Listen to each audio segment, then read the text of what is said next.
எல்லாருக்கும் வணக்கம். கடந்த வாரம் ஃபுல்லாவே நிப்டி 50 ஒரு கரெக்ஷன் மோட்ல தான் இருந்தது. குறிப்பா ஃப்ரைடே இன்னைக்கு 2% கிட்ட நிப்டி 50 ஃபால் ஆகி 23,151 அப்படிங்கிற லெவல்ல வந்து க்ளோஸ் ஆயிருக்கு. ஃப்ரைடே ஒரு 2% கரெக்ஷன் இருந்ததுக்கான காரணம் என்ன அப்படின்னு பார்த்தோம்னா, எஃப்ஐஐஸ் 10,000 கோடிக்கு மேல ஷேர்ஸை வந்து செல் பண்ணியிருக்காங்க. இந்த வாரத்தோட ஸ்டார்டிங்ல வந்து மண்டே ஒரு 5,000 கோடி அப்படிங்கிற லெவல்ல செல்லிங் வந்து ஆரம்பிச்சிருந்தது. அது வாரத்தோட தொடர்ச்சியில இன்க்ரீஸ் ஆகி ஃப்ரைடே அன்னைக்கு 10,717 கோடி அளவுக்கு ஷேர்ஸ் வந்து எஃப்ஐஐஸ் செல் பண்ணிருக்காங்க. அதே சமயத்துல டிஐஐஸ் ஒரு 10,000 கோடி கிட்ட பை பண்ணியிருந்தாலுமே மார்க்கெட்ல ஃபால் அப்படிங்கறத அவங்களால வந்து தடுக்க முடியல. நிப்டி 50 ஒன் வீக்கா எப்படி பர்ஃபார்ம் பண்ணிருக்கு அப்படின்னு பார்த்தோம்னா கிட்டத்தட்ட 5.5% கிட்ட கரெக்டா இருக்கு. செக்மெண்ட் வைஸ் பார்த்தோம் அப்படின்னா ஆட்டோ இண்டெக்ஸ் தான் 10% மேல ஒரே வாரத்துல ஃபால் ஆயிருக்கு. அடுத்து இன்ஃபிளேஷன் ஃபியர்ஸ் அதிகமாக பேங்க் இன் நிப்டியுமே 6% மேல மார்க்கெட்ல கரெக்டா இருக்கு. கோல்டு பார்த்தோம் அப்படின்னா அதுவுமே இந்த இன்ஃபிளேஷன் ஃபியர்ஸோட எஃபெக்ட்னால week on week 1.3%, month to date பார்த்தோம்னா 3.3% வந்து கரெக்டா இருக்கு. சில்வர்ல கரெக்ஷன் அப்படிங்கிறது அதிகமாவே இருக்கு. போன மாசத்துல இருந்து கம்பேர் பண்ணோம் அப்படின்னா இப்ப வரைக்கும் 11% இன்டர்நேஷனல் மார்க்கெட்ல சில்வர் பிரைஸ் அப்படிங்கிறது கரெக்டா இருக்கு. போன ஒரு வாரத்துல மட்டுமே எஃப்ஐஐஸ் 35,000 கோடி கிட்ட மார்க்கெட்ல சேல் பண்ணிருக்காங்க. சோ இந்த செல்லிங் கண்டினியூ ஆச்சு அப்படின்னா அடுத்த வாரத்திலுமே ஃபால் அப்படிங்கிறது தொடர்ந்து இருக்கும் அப்படிங்கிற ஒப்பீனியன் தான் மார்க்கெட்ல வந்து அதிகமா இருக்கு. அடுத்து இந்த ஒட்டுமொத்தமா எஃப்ஐஐ செல் பண்றதுக்கும் சரி மார்க்கெட்ல ஒரு கன்சிஸ்டன்ட் பிரஷர் இருக்கிறதுக்குமான முக்கியமான காரணமா பார்க்கப்படுறது இந்த க்ரூட் ஆயில் பிரைஸோட இன்க்ரீஸ் அப்படிங்கிறது தான். பிப்ரவரி 27ஆம் தேதி க்ரூட் ஆயில் பிரைஸ் அப்படிங்கிறது பேரலுக்கு $74 அப்படிங்கிற லெவல்ல இருந்துச்சு. சோ அங்க இருந்து இன்க்ரீஸ் ஆகி $98 அப்படிங்கிற லெவலுக்கு வந்து போயிருக்கு. இந்த $74 இருந்தப்ப சென்செக்ஸ் வந்து 81,000 பாயிண்ட் கிட்ட இருந்தது. ஆனா க்ரூட் ஆயில் பிரைஸ் ஏற சென்செக்ஸோட ஃபால் அப்படிங்கிறது அப்படியே வந்து பிரதிபலிச்சிருக்கு அப்படின்னே சொல்லலாம். போன ஒரு வாரத்துல க்ரூட் ஆயில் பிரைஸ் அப்படிங்கிறது 6.5% இன்க்ரீஸ் ஆயிருக்கு. நிப்டியும் சென்செக்ஸும் 5.5% கிட்ட கரெக்ட் ஆயிருக்கு. சோ இந்த அளவுக்கு நிப்டி ஃபால் வந்து நடந்திருந்தாலுமே இப்பவுமே இந்தியா வந்து ஏசியன் மார்க்கெட்லயே 2வது காஸ்ட்லியான மார்க்கெட்டா தான் இருக்கு அப்படிங்கிற மாதிரி சொல்லியிருக்காங்க.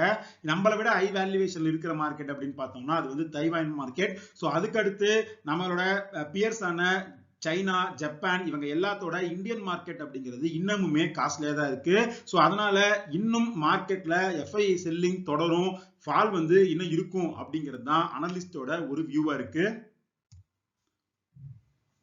சோ அடுத்த வாரம் செல்லிங் பிரஷர் வந்து இன்னும் வர்சன் ஆச்சு அப்படின்னா எந்த மாதிரியான லெவல்ஸ் வந்து வாட்ச் பண்ணணும் டெக்னிக்கலா அப்படிங்கறத பத்தி பார்க்கலாம். இப்போ நிப்டி வந்து 23,150 அப்படிங்கிற லெவல்ல வந்து இருக்கு. சோ ஃபர்ஸ்ட் லெவல் சப்போர்ட் வந்து 22,950. சோ அது வந்து எனக்கு தெரிஞ்சு ஈஸியாவே வந்து மண்டே பிரேக் பண்ணிடும் செல்லிங் பிரஷர் அதிகமா இருந்துச்சு அப்படின்னா. அதுக்கு அடுத்து 22,700 அங்க இருந்து ஒரு கிரிட்டிக்கல் சப்போர்ட் அப்படிங்கிறது 22,500 டு 22,400. அது ஏன் கிரிட்டிக்கல் சப்போர்ட்டா இருக்கு அப்படின்னா இதுக்கு முன்னாடி நிப்டி ஆல் டைம் ஹை கிட்ட இருந்தது அப்படிங்கிறது 26,178. சோ அதுக்கப்புறம் ரஷ்யா உக்ரைன் வார் அந்த ரிலேட்டடான ஒரு ஃபால் நடந்தப்ப இந்த 22,400 அப்படிங்கிற லெவலை டச் பண்ணிட்டு மார்க்கெட் வந்து திரும்ப ரீபவுண்ட் ஆகி மேலே ஏறிடுச்சு. சோ இந்த லெவலை வந்து பிரேக் பண்ணுச்சு அப்படின்னா அதுக்கு அடுத்த ஃபால் அப்படிங்கிறது இன்னுமே வந்து அதிகமா இருக்கும் அப்படிங்கிற மாதிரி அனலிஸ்ட் வந்து சொல்லியிருக்காங்க. அடுத்து ஜெஃப்ரிஸோட கிறிஸ் வுட் வந்து என்ன சொல்லியிருக்காரு அப்படின்னா உலகம் ஃபுல்லாவே இந்த யுனைடெட் ஸ்டேட்ஸ்க்கும் ஈரானுக்கும் இடையிலான அந்த போர் பதற்றம் அப்படிங்கிறது மார்க்கெட்ல ஃபுல்லா வந்து ரிஃப்ளெக்ட் ஆகல அப்படிங்கிற மாதிரி சொல்லியிருக்காரு. நாமளே உலகம் ஃபுல்லா மார்க்கெட் எப்படி ரியாக்ட் பண்ணிருக்கு அப்படின்னு பார்த்தோம்னா இந்தியா மட்டும்தான் ரொம்ப ஹெவியாவே வந்து கரெக்ட் ஆயிருக்கு. அதுக்கு அடுத்து சவுத் கொரியால ஒரு நாள் ஒரு பயங்கர ஃபால் இருந்தது. ஆனா அடுத்த நாளே அவங்க வந்து திரும்ப ரிகவரி ஆயிட்டாங்க. அமெரிக்கன் மார்க்கெட்ல எடுத்து பார்த்தோம் அப்படின்னா பெருசா ஒரு ஃபால் அப்படிங்கிறது வந்து இல்ல. 1% 2% அப்படிங்கிற ஒரு கரெக்ஷனுக்கு அப்புறம் ஒரு பிளாட்டான ஒரு ட்ரேடிங் தான் வந்து நடந்துட்டு இருக்கு. இதுக்கான காரணமா அவர் என்ன சொல்லியிருக்காரு அப்படின்னா இன்வெஸ்டர்ஸ் எல்லாருமே அமெரிக்கன் பிரசிடென்ட் எப்பனாலுமே இந்த வாரம் வந்து முடிச்சு வச்சு அதுக்கான ஒப்பந்தத்தை வந்து பண்ணிடுவாரு அப்படிங்கிற நம்பிக்கையில வந்து முதலீட்டாளர்கள் இருக்காங்க. சோ அதனாலதான் மார்க்கெட்ல இன்னுமே இந்த வாரோட இம்பாக்ட் அப்படிங்கிறது ஃபுல்லா வந்து பிரைசிங் ஆகல அப்படிங்கிற மாதிரி அவர் வந்து சொல்லியிருக்காரு. சோ இந்த வார்ல என்ன அப்டேட் இருக்கு அப்படிங்கிறத ஃபர்ஸ்ட் பார்க்கலாம். ஃப்ரைடே அமெரிக்காவோட மார்க்கெட் வந்து க்ளோஸ் ஆனதுக்கு அப்புறம் ட்ரம்ப் வந்து ஒரு அப்டேட் வந்து கொடுத்திருக்காரு. அதுல அவங்க என்ன சொல்லியிருக்காங்க அப்படின்னா அமெரிக்கா வந்து ஈரானோட ஒரு முக்கியமான ஆயில் ரெவென்யூ டெஸ்டினேஷனா இருக்கிற அந்த கார்க் ஐலாண்டை வந்து தாக்கியிருக்கோம் அப்படிங்கிற மாதிரி சொல்லியிருக்காங்க. அது எந்த அளவுக்கு முக்கியமான ஒரு ஐலாண்டா பார்க்கப்படுது அப்படின்னா ஈரானோட ஒட்டுமொத்த ஆயில் எக்ஸ்போர்ட்ஸ் ரெவென்யூல 90% ரெவென்யூ வந்து அங்கிருந்து தான் நடக்குது.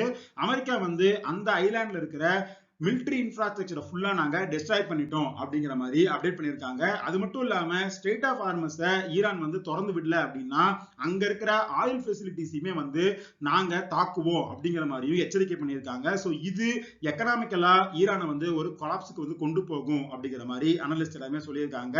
ஸோ இது நடக்கக்கூடாது அப்படின்னா ஈரான் வந்து ஸ்ட்ரெய்ட் ஆஃப் ஹார்மஸை திறந்து விட்டுட்டு வார வந்து முடிச்சுக்கணும். ஆனா அது வந்து யூஎஸ் என்ன டேர்ம்ஸ்ல சொல்லுதோ அந்த டேர்ம்ஸ்ல தான் வந்து வார முடிக்கிற மாதிரி இருக்கும். சோ அதை வந்து ஈரான் பண்ணுமா, இல்ல அப்படின்னா கல்ஃப் ரீஜன்ல இருக்கிற அந்த டீசாலினேஷன் பிளான்ஸ், அது மட்டும் இல்லாம அவங்களோட ஆயில் ஃபெசிலிட்டிஸ், இது எல்லாத்தையுமே அட்டாக் பண்ணி பதிலடி கொடுத்தாங்க அப்படின்னா அது ஒட்டுமொத்தமா வேர்ல்ட் லெவல்லயே ஒரு பெரிய தாக்கத்தை வந்து உண்டு பண்ணும். முன்னாடியே ஈரான் வந்து சொல்லியிருந்த மாதிரி ஆயில் பிரைஸ் வந்து $200 per barrel அப்படிங்கிற லெவலுக்கு வந்து கொண்டு போயிடும். சோ நெக்ஸ்ட் வீக் ஈரான் என்ன பண்றாங்க அப்படிங்கறத பொறுத்து தான் இந்த வாரோட டைரக்ஷனும் அதோட இம்பாக்ட் வந்து மார்க்கெட்ல எப்படி இருக்கும் அப்படிங்கிறதும் நமக்கு போக போக வந்து தெரியும். அடுத்து ஃபின்ச் வந்து என்ன சொல்லியிருக்காங்க அப்படின்னா ஆயிலோட பிரைஸ் வந்து காஸ்ட்லியா இருக்குது அப்படிங்கிறது இந்தியாவுக்கு கொஞ்சம் ஒரு பாதிப்பான விஷயம் தான். ஸோ இன்ஃபிளேஷன் வந்து அதிகமாகும். அது மட்டும் இல்லாம ஃபினான்ஷியல் இயர் 27 ஃபர்ஸ்ட் 6 monthsல growth வந்து ஸ்லோ டவுன் ஆகிறதுக்கான வாய்ப்பு இருக்கு அப்படிங்கிற மாதிரி அப்டேட் பண்ணியிருக்காங்க.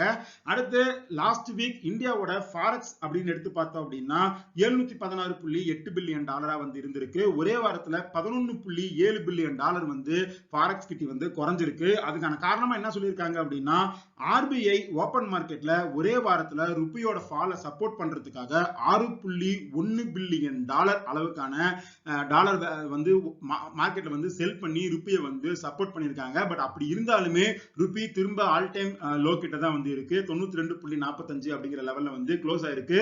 சோ இது ருப்பி எந்த அளவுக்கு வந்து வீக்கா இருக்கு அப்படிங்கறத நமக்கு வந்து காட்டுது. சோ ருப்பியோட ஃபால் வந்து கண்டினியூ ஆச்சு அப்படின்னா அப்போ எஃப்ஐஐஸ் தொடர்ந்து வந்து மார்க்கெட்ல வித்துட்டே தான் இருப்பாங்க. அடுத்து sector wise and stock wise update என்ன அப்படிங்கறத ஒன்னொன்னா பார்க்கலாம். பிப்ரவரி மாசம் பேசஞ்சர் வெஹிக்கிள் சேல்ஸ் அப்படிங்கிறது ரெக்கார்ட் ஹையை வந்து ஹிட் பண்ணியிருக்கு. ஜிஎஸ்டி ரேட் கட் வந்து அவங்க அனௌன்ஸ் பண்ணிருந்தாங்க கவர்மெண்ட் 2.0 அப்படின்னு சொல்லி. அப்ப இருந்தே இந்த சேல்ஸ் அப்படிங்கிறது பிக்கப் ஆகிட்டே இருந்தது. அதோட கண்டினியூவேஷனா இந்த பிப்ரவரி 2026 பேசஞ்சர் வெஹிக்கிள் சேல்ஸ் அப்படிங்கிறது 10% கிட்ட இன்க்ரீஸ் ஆயிருக்கு. அடுத்து டாடா மோட்டார்ஸ்க்கு ஒரு பாசிட்டிவ் நியூஸ் வந்து வந்திருக்கு. கேரளா, கர்நாடகா உட்பட 10க்கும் மேற்பட்ட மாநில அரசு போக்குவரத்து கழகங்கள்ல இருந்து 5000க்கும் மேலான ஒரு பேருந்துகளுக்கான ஒரு பெரிய ஆர்டரை வந்து டாடா மோட்டார்ஸ் வந்து ஜெயிச்சிருக்காங்க. சோ இது டாடா மோட்டார்ஸ் கமர்ஷியல் வெஹிக்கிளுக்கு ஒரு பாசிட்டிவ் நியூஸா தான் நான் வந்து பாக்குறேன். இந்த ஷேர் இந்த ஆட்டோ ஸ்டாக்ஸோட கரெக்ஷன்ல வந்து இந்த ஒரு மாசத்துல 14% கிட்ட அடி வாங்கி இருந்தது. நான் முன்னாடி வீடியோஸ்ல சொன்ன மாதிரி இந்த ஷேரை வந்து நான் கொஞ்சம் கொஞ்சமா வந்து கன்சிடர் பண்ணிட்டு இருக்கேன். இன்ஃப்ராஸ்ட்ரக்சர் பூம் வந்து இந்த வார் சிச்சுவேஷன்லாம் முடிஞ்சு 1 year or 1.5 years கழிச்சு நடக்குது அப்படின்னா அப்போ இந்த ஷேரோட பர்ஃபார்மன்ஸ் அப்படிங்கிறது நல்லா இருக்கிறதுக்கான வாய்ப்பு அப்படிங்கிறது அதிகமா இருக்கு. ஆனா இந்த வார் சிச்சுவேஷன் கண்டினியூவாக இந்த ஷேர்லயும் வந்து ஷார்ட் டேர்மா பிரஷர் வந்து அதிகமா இருக்கும் அப்படிங்கிற மாதிரி தான் நான் வந்து நினைக்கிறேன். அடுத்து பேங்க்ஸோட டெபாசிட் அண்ட் கிரெடிட் growth கடைசி 15 நாளா பிப்ரவரியில எப்படி இருக்கு அப்படிங்கிற மாதிரி டேட்டா வந்து வந்திருக்கு. சோ அது என்ன சொல்லிருக்காங்க அப்படின்னா டெபாசிட் 12% கிட்ட grow ஆயிருக்கு. இது first week of 15 days of பிப்ரவரியோட கம்பேர் பண்ணோம் அப்படின்னா அப்போ 10.2% தான் இருந்தது. சோ டெபாசிட் வந்து கொஞ்சம் நல்லாவே இம்ப்ரூவ் ஆயிருக்கு. அடுத்து கிரெடிட் growthமே 13.6% இருந்து 14.5% வந்து லாஸ்ட் 15 daysல பிப்ரவரியில இன்க்ரீஸ் ஆயிருக்கு. சோ டெபாசிட் கிரெடிட் ரெண்டுமே வந்து grow ஆயிருக்கிறது ஒரு பாசிட்டிவ் விஷயமா இருந்தாலும் திரும்பவுமே கிரெடிட் growth அப்படிங்கிறது 14.5% இருக்கு. டெபாசிட் growth அப்படிங்கிறது 12% தான் இருக்கு. சோ இந்த கேப்பை வந்து ஃபில் பண்றதுக்காக பேங்க்ஸ் திரும்ப வந்து சர்டிபிகேட் ஆஃப் டெபாசிட்ஸ் இந்த மாதிரியான எக்ஸ்ட்ராவா அதிகமான வட்டி கொடுத்து தான் வந்து கடன் வாங்கி அவங்க பிசினஸ் பண்ணணும். சோ அது அவங்களோட மார்ஜின்ல ஒரு பிரஷரை வந்து கண்டினியூஸா போட்டுட்டே தான் இருக்கும்.